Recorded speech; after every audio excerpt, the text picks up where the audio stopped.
Tous les couples ont fait des trucs bizarres. On a des routines, on a des façons d'être que l'humain est comme ça. Quand tu commences à être à l'aise, quand tu commences à être dans une relation, t'es bizarre. Si des personnes extérieures vous verrez, c'est comme si vous aurez besoin d'un hôpital psychiatrique. C'est comme ça. C'est tous les couples. Enfin, mes anciennes relations, moi. J'espère que je suis pas le seul qui est bizarre. D'ailleurs, l'amour, les couples, c'est pas comme dans les films. Hein. C'est pas comme, tu sais, quand tu te couches le soir dans le lit, puis vous vous serrez, puis vous dormez comme ça, là. Tu vas crever de chaud, tu vas mourir si tu fais ça. Dans la vraie vie, c'est chacun se met de son coin. Enfin, la femme qui prend bien sûr toute la place du lit, même si elle est petite comme ça. Pendant que le gars, il est collé sur le côté du lit et elle prend toute la couverture. L'homme, il a pas le droit. L'homme, c'est l'homme, il est pas supposé avoir une couverture. À l'époque des homo quelque chose, homo habilis ou je sais pas quoi là, l'homme il allait à la chasse. Donc pourquoi il aurait besoin d'une couverture? Dort sur le sol même. Ce que les femmes font souvent quand elles se préparent pour une soirée, elles vont dire à leur homme: je suis prête, j'arrive. T'as pas encore mis ton mascara, t'as pas encore mis ton make-up, t'as pas mis ton parfum, t'es encore sous la douche. Tu me prends pour un con là. Oui. Pourquoi elles font tout ça? Je sais même pas pourquoi d'ailleurs les femmes elles mettent toujours des tonnes de maquillage là pour rien là. Je te promets, tous les hommes, on préfère une femme qui est naturelle, même le matin avec encore de la crotte sous les yeux, les cheveux attachés en mode en l'air comme ça, avec un vêtement à nous. On vous trouve tellement plus sexy que quand vous avez une robe et du make-up. Je vous jure, ça c'est une petite parenthèse. Suivant, il y a une trahison dans un couple que je pourrais jamais pardonner. Quand ton partenaire et toi vous regardez une série ensemble et elle continue à regarder la série en cachette de son côté. Puis là après elle fait semblant de réagir comme si elle savait pas la suite. Y a pas une plus grosse trahison que ça. Comment t'as pu oser regarder 3, 4, 5 épisodes trahison? C'est pire que la tromperie ça. Ce qui se passe aussi dans les relations, oui plus des côtés des femmes là, elles vont toujours manger le dernier chocolat. Laisse tomber, tu l'auras jamais ce dernier chocolat. C'est à elle. Tu vois la journée là quand t'es au travail et tu penses à ce bout de chocolat là, mais quand tu rentres il est plus là.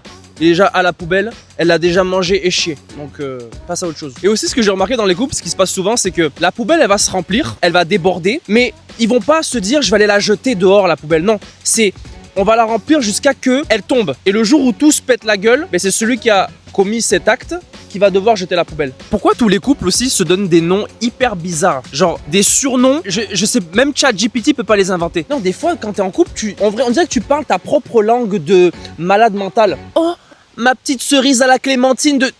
C'est quoi ces noms? D'où ça sort? Bébé, chéri, c'est pas assez. Non, il faut un truc 40 fois plus bizarre et unique. Et t'as remarqué quand tu deviens en couple, tout ce que ton partenaire fait te fait chier. Sa manière de manger, même sa manière de respirer te dérange. Tu peux arrêter de respirer aussi fort là? Excuse-moi d'exister sur cette terre, ma reine. Excusez-moi. Je vous le dis, même moi ça me dérange les gens qui mangent et qui mâchent comme ça. Tu sais, au début de la relation, tu remarques rien. Tout est beau, tout est parfait. Mais quand t'habites avec la personne après quelques temps, tu remarques tous ses défauts. Tout te casse les couilles. Même sa manière de marcher t'énerve. T'as envie de les mais tu les aimes quand même, c'est sûr. Sinon tu serais pas là. C'est dans ces moments-là que ça montre est-ce que vous êtes fait pour être ensemble, est-ce que vous êtes fait pour durer ou pas. Parce que tu es obligé de passer par là. Ce sera pas toujours les bisounours. Ah oui, il y en a un autre aussi. Oh putain. C'est quoi ce truc quand t'es en couple et que ta femme elle te dit j'ai pas faim. Ok. Je vais me faire à bouffer, je vais me faire à manger, je vais manger. Mais quand t'as l'assiette devant la gueule et que ça sent, waouh, tu penses qu'à toi? Tu m'as même pas fait un petit truc? Ou même elle va prendre de ton assiette. Je te jure que je te donne rien. Rien du tout. Je t'ai demandé il y a 15 minutes si tu voulais. Tu m'as dit non, je me fais à bouffer tranquille. Et là, tu prends de mon assiette. Ouais, mais j'avais pas faim à ce moment-là, mais maintenant j'ai faim. Est-ce que c'est mon problème? En fait, je pense que si je parle comme je parle en ce moment-là, je vais me faire tuer. Donc, c'est clairement mon problème. Mais merde!